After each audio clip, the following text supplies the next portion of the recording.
अगदी बरोबर. मी आहे ज्ञानोबाची मुक्ताई.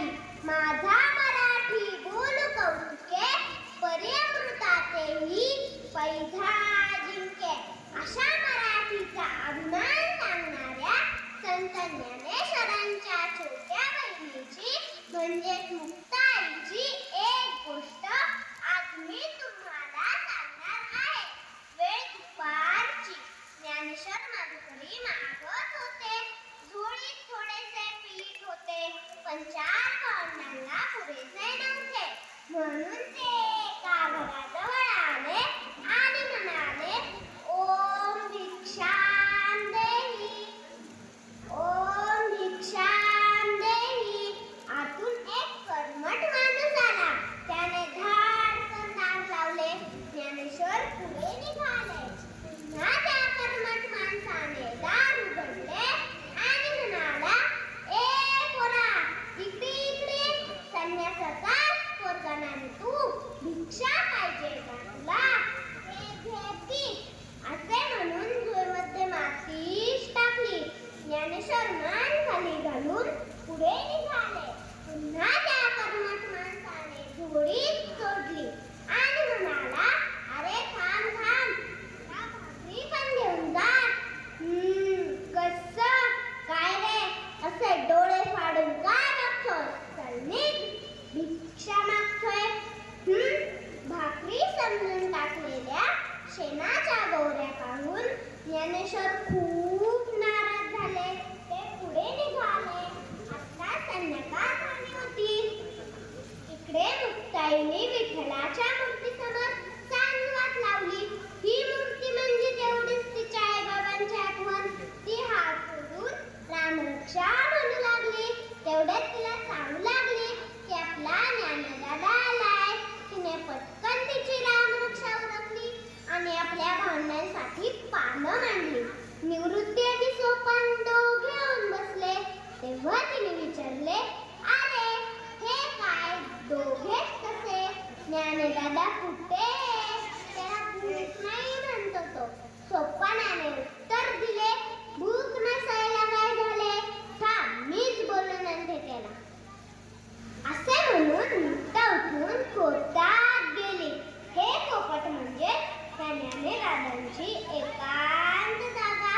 गवत रचलेले जागेत तो लहर येईल तेव्हा जाऊन बसायचा.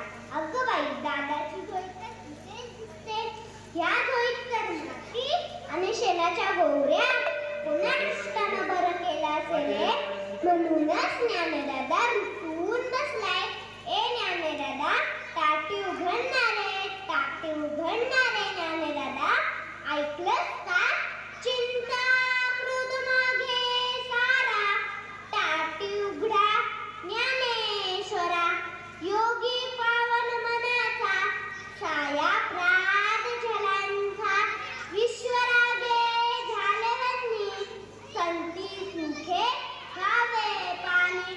शब्द शस्त्र झाले क्लेश, संती मानावा उपदेश. विश्वपट ब्रह्मा डोळा, टाटी उघडा ज्ञानेश्वरा.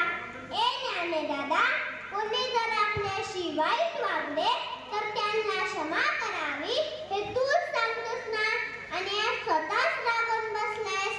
अरे ह्या झोळीत तर माती टाकणाऱ्यांची बुद्धी भ्रष्ट झाली असणार, पण तू का कष्टी होतोय? अरे जिथे शेत उगवतं तिथे तण असायचेच. जिथे फुले फुलतात तिकडे काटे खुपायचेच. जिथे केवडा फुलतो तिकडे नाग निघायचे. असं रे काय दादा, सारं जग जरी आगीसारखं दाहक झालं तरी आपण संतांनी मात्र पाण्यासारखं शीतल असायला हवं. दाताने जीभ चावली म्हणून कोणी बत्तीशी तोडतं काय? अरे त्या उर्मट लोकांमुळे तर साऱ्या जगावर कारुसायचं.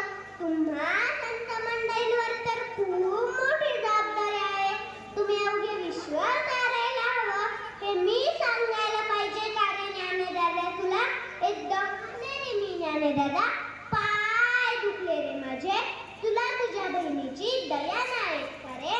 विसरणारे राग क्षमा कर या लोकांना.